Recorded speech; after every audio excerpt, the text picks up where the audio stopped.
Machiegni kendo riwruok makedo ne ratich jopuonj NAT bade mag Garissa dwaro ni TSC mondo dar jopuonj mawuok e gwenge mamoko ma tiyo e alworano kowuok e alworano ma arita kwe ok berie mondo mi otergi e kuonde ma arita margi nyalo bedo makare.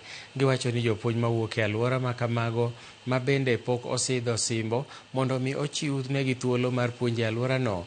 Ka giloso bang' tieko yiero mar NAT bade mag Garissa, jagoro manyien manoyier okwayo sirikal mondo mi ojiw arita ne jopuonj modong' e alworano mondo mi chenro mag somo kik ng'ikre kata matin.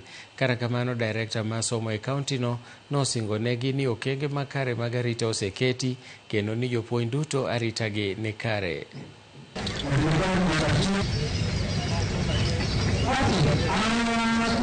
We have said severally, Teacher Service Commission, please ensure that you remove those teachers who are non-locals in the far and prone insecurity areas.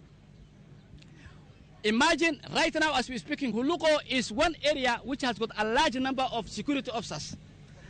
And just within the range of about 100 meters, our brother was slain. So that politically tells you that telling us that there is security somewhere, that's not enough. And Boli Musir was killed in a place where we were informed. The Secretary General called and was informed that place there is a lot of security. Tunaelezwa hata military iko huko, tunaelezwa hata polisi wako hapo, tunaelezwa GSU wako hapo.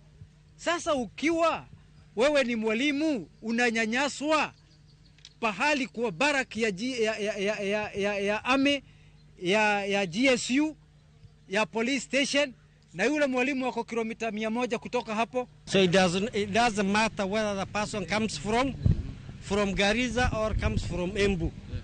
What is important that there should be no life that is lost. But still we are still taking others there. So we still need to address the issues of that security. Riwruok mar AMREF osingo mar gero klese 5 manyien e sikund primar